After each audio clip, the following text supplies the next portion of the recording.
ডাকটা শুনে বুঝতেই পেরেছো এটা কার থিম করেছি আজকে।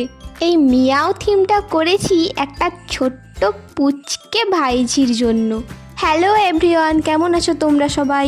আশা করছি সবাই ভালো আছো আর সুস্থ আছো। তো চলো আজকে ভিডিওটাতে দেখালাম স্টেপ বাই স্টেপ মিয়াও থিমের কেকের স্পঞ্জটা বেক করার জন্য কেকের ব্যাটারটা কেক টিনে ট্রান্সফার করলাম। একদিকে গ্যাসে বেক করছি স্পঞ্জটা আর অন্যদিকে ক্রিমটা বিট করছি। স্পঞ্জটা ঠিকঠাক বেক হলো কি না সেটা টেস্ট করার জন্য টুথপিক দিয়ে গেঁথে দেখেছিলাম ওর মধ্যে ব্যাটারটা লেগে যাচ্ছে কি না। ব্যাটারটা টুথপিকের গায়ে লাগছে না, এর মানে স্পঞ্জটা ভালোভাবে বেক হয়ে গেছে। দিয়ে এবার কেকের স্পঞ্জটা ভালোভাবে ঠান্ডা হলে কেকের জন্য স্পঞ্জটা 3টে লেয়ারে ডিভাইড করে নেব। কেকের স্পঞ্জটা ঠান্ডা হওয়ার পরই ওটা কাটলে স্পঞ্জটা খুব ভালো সমানভাবে কাটা হয় আর ভেঙে যাওয়ার চান্স থাকে না। দেখো লেয়ারগুলো কিন্তু খুব সুন্দর সমানভাবে কাটা হয়েছে। তারপর পাইপিং ব্যাগে ক্রিমটা ভরার জন্য আমি নিয়ে নিলাম একটা গ্লাসের ওপর পাইপিং ব্যাগটা রেখে স্প্যাচুলা দিয়ে এভাবে ক্রিমটা ভর্তি করে নিলাম পাইপিং ব্যাগের মধ্যে। যদি তোমরা বিগিনার্স হও তাহলে এই মেথডটা ফলো করবে, দেখবে কেকের লেয়ারের ক্রিমটা সমানভাবে স্প্রেড হয়েছে। আর লেয়ারের ক্রিমটা সমানভাবে থাকলে তাহলে দেখতেও সুন্দর লাগে অনেকটা। আমি এখানে কেকের নিচের লেয়ার সোকিং করার জন্য সুগার সিরাপ বানিয়ে নিলাম। আধা চামচ চিনি নিয়ে জলটাতে মিক্সড করে রেখেছিলাম। তারপরে নিয়ে নিলাম বাটারস্কচ ক্রাস্টটা সুগার সিরাপের সঙ্গে ভালো করে মিক্সড করে নিলাম।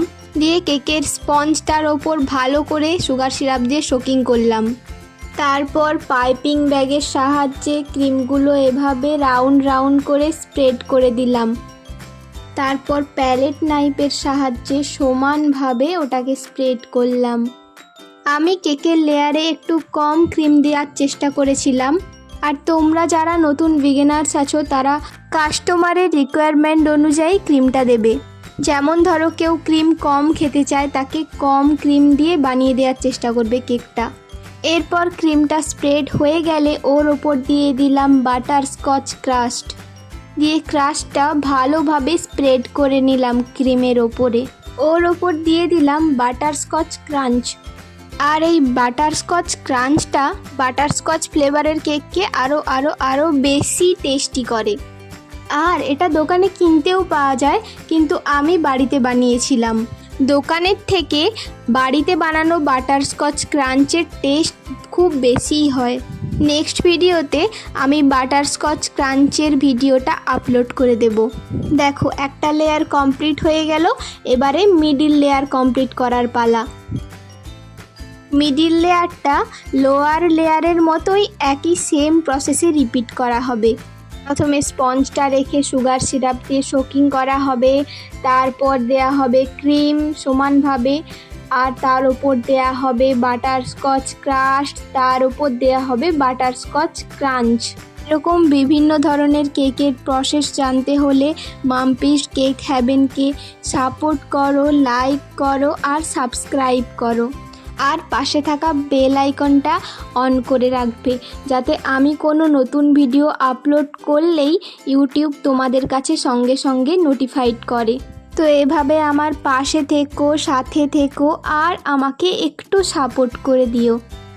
আর বেশি বকবক করবো না বাবা, বকবক বাদ দিয়ে এখন কাজের কথা বলি।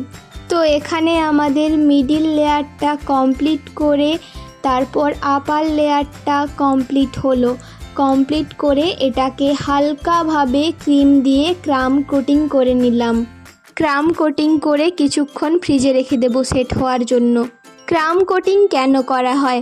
কেন কি কেকের যখন ফাইনাল ফিনিশিং দেয়া হয় তখন কেকের ক্রামসগুলো মানে স্পঞ্জের ক্রামসগুলো ওগুলো উঠে এসে ক্রিমে লাগতে পারে।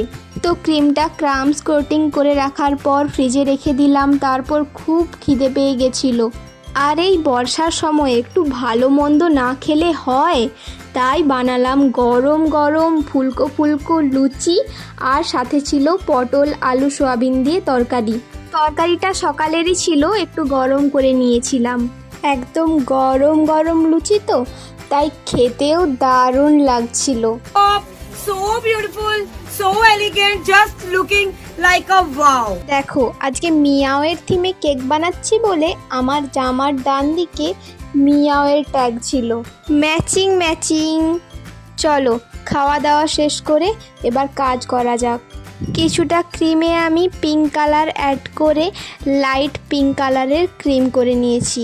কেকের নিচের পোর্শনটা আমি লাইট পিঙ্ক কালার দিয়ে কভার করলাম, আর বাদ বাকি কেকের যেই অংশগুলো ছিল সেটা আমি হোয়াইট কালারের ক্রিম দিয়ে কভার করলাম।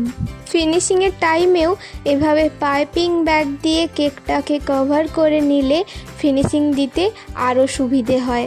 প্যালেট নাইফ দিয়েও ভালোভাবে কেকটাকে কভার করা যায়, কিন্তু আমি পাইপিং ব্যাগের মধ্যে ক্রিমটা দিয়ে তারপর কেকটা কভার করি, এতে আমার ফিনিশিং ভালোও হয়।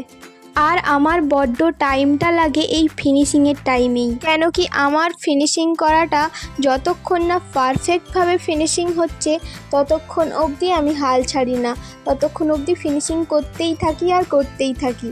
ক্রিম কভার করে ফিনিশিং তো হয়ে যায়, এরপর দেখা যায় যে কেকের ওপরে ওপরে কীরকম ফাটল ফাটল দেখা যায়, আর কোথাও কোথাও দেখা যায় যে কোথাও একটু ক্রিম কম হয়ে গেছে, কোথাও একটু ক্রিম বেশি হয়ে গেছে। এখানে তার জন্য আমি একটা পদ্ধতি অবলম্বন করি, সেটা হলো একটা পাত্রে গরম জল করে নেব, উষ্ণ গরম জল, আর তার ওপর এটিএম কার্ডটা ডুবিয়ে কার্ডটা না মুছে ওভাবেই ফিনিশিংটা করতে হবে।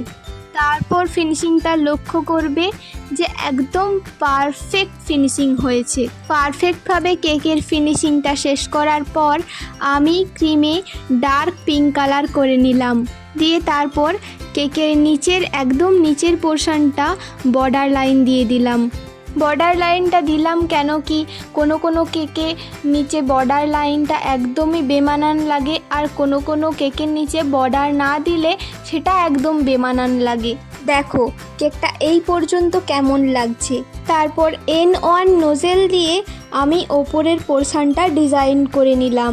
এই হোয়াইট কালারের সঙ্গে পিঙ্ক কালারের কম্বিনেশনটা, এটা কিন্তু দেখতে বেশ লাগে। দেখো এতটা পর্যন্ত কমপ্লিট হয়ে গেছে। এরপরই তো আসল মজা, মিয়াও আঁকার পালা। প্রথমে চকলেট কম্পাউন্ডটাকে মেল্ট হয়ে গেলে পাইপিং ব্যাগের মধ্যে নিয়ে এবার মিয়াও এঁকে দিলাম। এমনিতেই বিল্লিটাকে খুব সুন্দর দেখাচ্ছিল, কিন্তু এর ওপর আমি আরেকটা ডিজাইন করে দিলাম। মাথায় পিঙ্ক কালারের কিউট একটা ক্লিপ বানিয়ে দিলাম। এরপর পিঙ্ক কালারের নিউট্রাল জেল দিয়ে ক্লিপগুলোর ওপর অনেকগুলো ড্রপ দিয়ে দিলাম। এরপর আরও কিউট দেখানোর জন্য জিপ সমেত একটা ঠোঁট এঁকে দিলাম, দিয়ে ওপরের ফুলগুলোর ওপর বড় বড় গোল্ডেন স্প্রিঙ্কেলগুলো দিয়ে দিলাম। তো আজকের মতোই এখানে আমার কেক বানানো কমপ্লিট হলো। দেখা হচ্ছে নেক্সট ভিডিওতে। সবাই ভালো থেকো। জয় বজরংবলী।